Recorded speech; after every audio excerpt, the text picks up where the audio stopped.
will learn about the compound interest as per the demand of your class. बच्चों ने कहा है कि सर कंपाउंड इंटरेस्ट का वीडियो चाहिए, इसलिए कंपाउंड इंटरेस्ट आज हम लोग डिस्कस कर रहे हैं। सबसे पहले ये पता होना चाहिए कि कंपाउंड इंटरेस्ट होता क्या है। Let us understand with one story. एक छोटा सा कहानी लेते हैं। Sachin is a very good man, he is having a lot of money, मतलब इसके पास पैसा वैसा है, हमें ज़रूरत पड़ गया तो हम इससे 1000 रुपया उधार लिए। He lend me money and he promised कि सर हम ऐसे ही पैसा नहीं देंगे आपको, हम कुछ उसका इंटरेस्ट लेंगे, और मैं कहा कि इसको 1 साल के बाद मैं लौटा दूँगा। सपोज वो 1000 रुपया इसने मुझे 10% रेट पर दिया। P stands for principal, rate stands for 10%, ठीक है। अब ये अगर हमको दिया एंड मैंने क्या बताया कि टाइम है 1 year,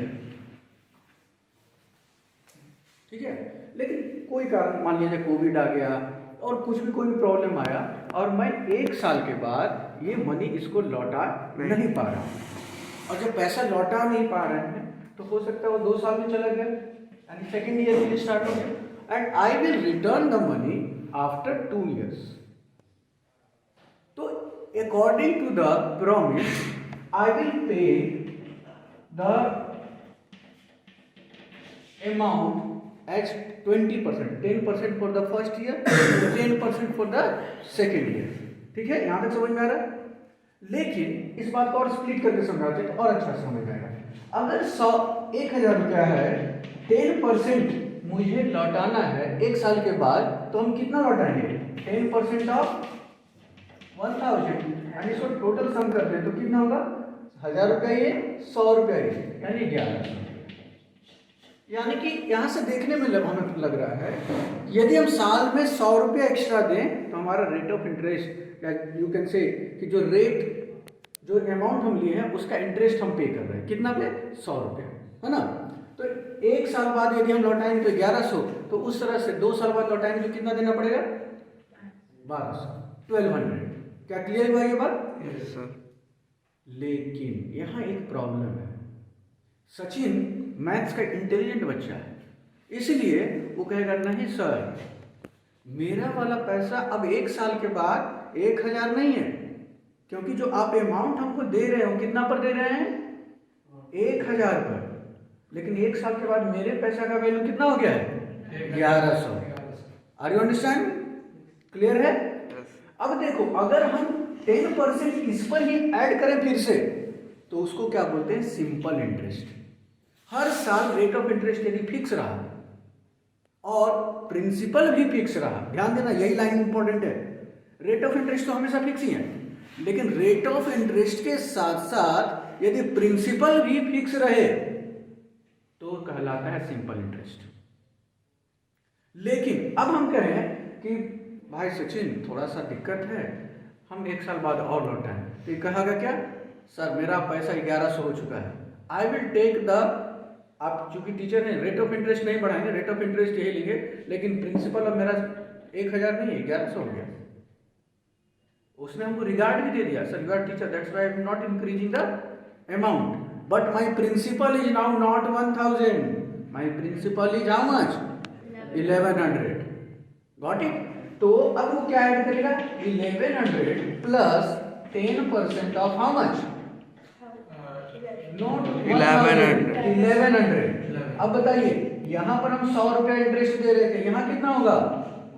110। Very good. 10 into 100 into 1100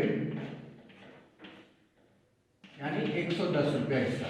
तो अगर 110 इसमें ऐड हो जाएगा तो कितना बन जाएगा? 1210, यानी 1210 रुपया देना पड़ेगा। एंड दिस डिफरेंस, अगर ये सिंपल इंटरेस्ट में होता तो हमें 1200 देते, कंपाउंड इंटरेस्ट में होते तो 1210 रुपया देते। क्या पहले ये बेसिक बताइए कि ये कंसेप्ट क्लियर हुआ कि what is the difference between simple interest and compound interest? अब इसी चीज को with the help of formula सीखते हैं। हर बार हर क्वेश्चन के लिए अगर ऐसा करेंगे तो इट विल बी लेंदी, तो एक फार्मूला है, उसको हम यहाँ लिखते हैं, compound interest is equal to principal into 1 plus rate upon 100 raise power time. ये कहीं कहीं आपको n के फॉर्मेट में मिलेगा, कभी कभी t भी लिखा जा सकता है, इसलिए हम यहाँ डिनोट कर रहे हैं t/n। क्लियर है? अब इसी चीज को देखिए 1000, यहां पर अगर यूनिट नहीं लिखा जा रहा है, assume that it is in units.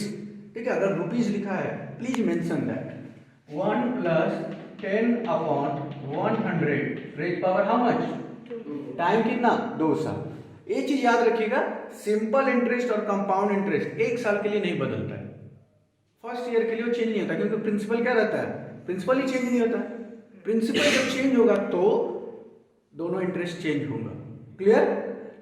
इसलिए कभी कभी क्वेश्चन को फंसाने के लिए देता है, what is the compound interest for 1 year, या एमसीक्यू क्वेश्चन में ऑब्जेक्टिव में what is the difference between the compound interest and simple interest for 1 year, principal is this much, amount is rate is this much, if you will calculate it will take 5 minutes time, क्योंकि दोनों चीज निकालना है, simple interest भी compound interest भी। लेकिन आप जब जान रहे हैं एक साल में हमको चेंज ही नहीं होगा, तो डायरेक्ट हम आंसर मान सकते हैं 0। Got it?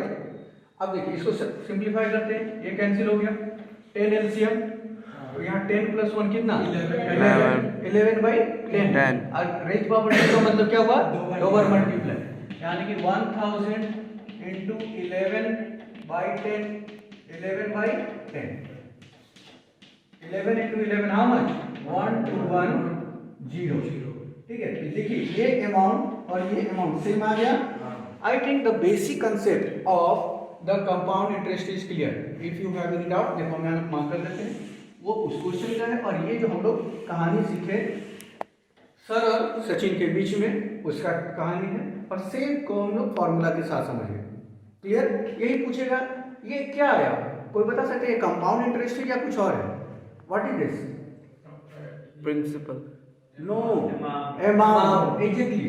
तो ये क्या होगा, अमाउंट। अब ये अमाउंट आया तो सी आई क्या हो जाएगा,